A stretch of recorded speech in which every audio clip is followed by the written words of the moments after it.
And with that, that is the finale of The World's Finest Assassin gets reincarnated into another world as an aristocrat. I'm not sad that I don't have to read out that title anymore. Well, I still have a review to do, so I'm probably going to have to read it again there. But still, yeah, okay finale. I really did enjoy it. It really did kind of hit all the marks that I was really hoping for.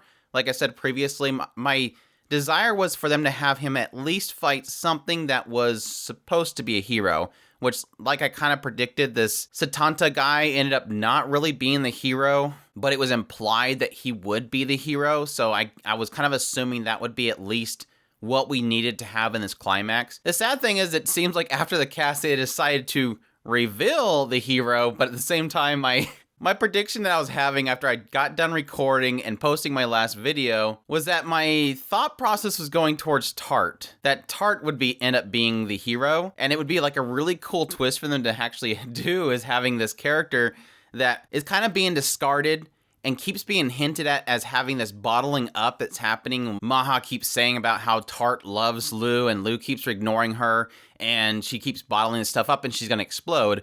And then having this whole scene in episode 11 where Lou pretty much uses her. She says that she wants to be the ultimate tool, and then he walks away from her, leaving her crying. I'm like, what would be a cool twist is if they actually had Tart be the hero. Like, she has a mana capability. We don't know what that capability goes to. She could have unlimited capability. We just haven't really seen it yet. But then having this aspect that she is this ultimate tool for Lou would lead her to eventually do something like kill the Demon Lord.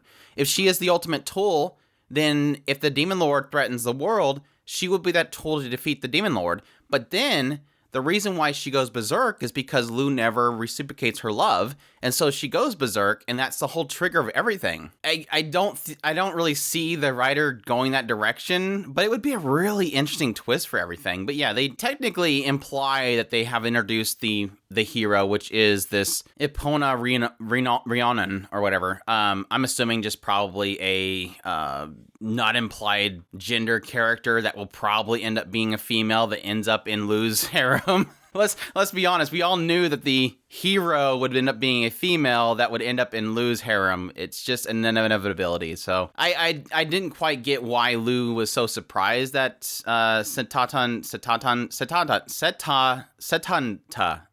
why Setanta didn't end up being the hero. I don't think really any of us expected him to be the hero. And even if he was the hero, it would be quite anticlimactic that he would die that easy, but still. It was a cool fight, though. Like, we pretty much open up the episode with them talking about, faking Dia's death. The Count's talking about how not only is he taking her away, but he's taking her away in other ways.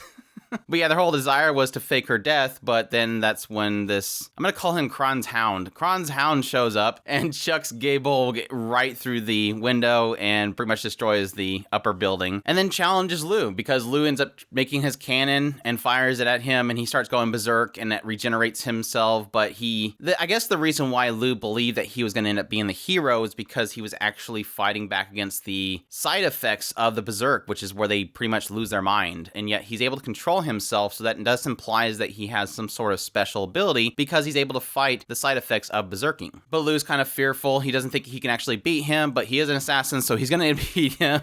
So he decides to accept the challenge because the winning condition was that he would leave. He would take his people and leave, and they would not attack Viet Cong ever again. So yeah, this leads to Lou to create his huge tungsten rod and shoot it through all the way off into orbit. And apparently when he goes to fight him, it was interesting because it kind of implies this idea that he's counting down because the assumption is that the berserking will go away. Like, the berserking will only last so long, so he's trying to delay. But in actuality, he was delaying the point in which this thing would come back into orbit and slam into him. And yes, finding out that that's what he essentially was doing in their entire beach episode that was not aired. Entire Tart Beach episode that we never got was apparently that. Was him practicing dropping these rods from orbit. But it was interesting because I think the thing that we keep kind of hitting on several times throughout this entire season was this idea of the goddess wants him to kill the hero, but not until after he defeats the Demon Lord. Because if he doesn't defeat the Demon Lord, then they're kind of in trouble. So it kind of implies this idea constantly that he can't kill this hero, but yet he kills, the Hound, not because he wants to, because he acknowledges the idea that if I kill him, that would be bad, but I'm going to die anyway, so I might as well. Like, it's this whole idea that well, I'm going to fail now. I might as well fail now and, deal with it afterwards, or otherwise I'm going to die and then I'll fail anyways. So it was kind of an interesting conundrum that he ends up facing there. But I think the fact that the goddess was watching it shows the goddess pretty much smile at the fight itself, kind of implied that it wasn't going to be the hero. Because I think if he was fighting the hero, that would imply either that the goddess doesn't want the hero to die, or that she just assumes that Lu's not going to win. Which I still believe that the goddess is doing something else. I don't think the fact that they keep showing the goddess implies there's something else in effect. Like the goddess either has to intervene in some way, or she's still assisting Lu in some way, or she has other alternative motives that she hasn't really revealed yet. Either it be that she is trying to destroy the world, and that's why she's bringing in so many useless people, like teachers and DJs, or rap battles. It wasn't DJ. Or she just, I don't know, she's that incompetent. I guess she could be that incompetent. It's funny. That's why she does it. But yeah, dropping the metal from orbit, that was pretty interesting. He talked about how the fact that was some technology that they were working on, this rod of God or something like that hasn't really worked out in the other world just because it decays by the time it reaches inside of orbit. But I don't know, I kind of, following the fight, I felt that it was anticlimactic. Like I guess it's from a different. I don't really expect Lu to go up there and then start exchanging blows or anything like that, because that's not his style. He's an assassin. But it was one of those things where it was like when it happened, it was like, okay, that was really cool, but then it was kind of anticlimactic in the end. But I did get a kick out of the fact that following this, the way they're hiding Dia is to make him and his sister. It's like, okay, now he's got a sister and he can't really technically marry her, so back to being harem mode, I guess, because he can't marry his sister. I guess he could technically take on the identity of what was his traitor identity, Illig or whatever.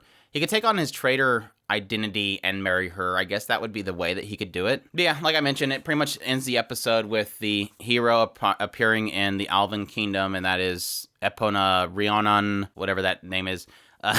So it does imply this idea that this is the hero. And like I said, I'm assuming that's going to be another harem member, but we'll never know. I mean, this ending really did feel like the studio plans on more. So I have very little doubt, unless there's not enough material, I have very little doubt that they will not do another sequel of this.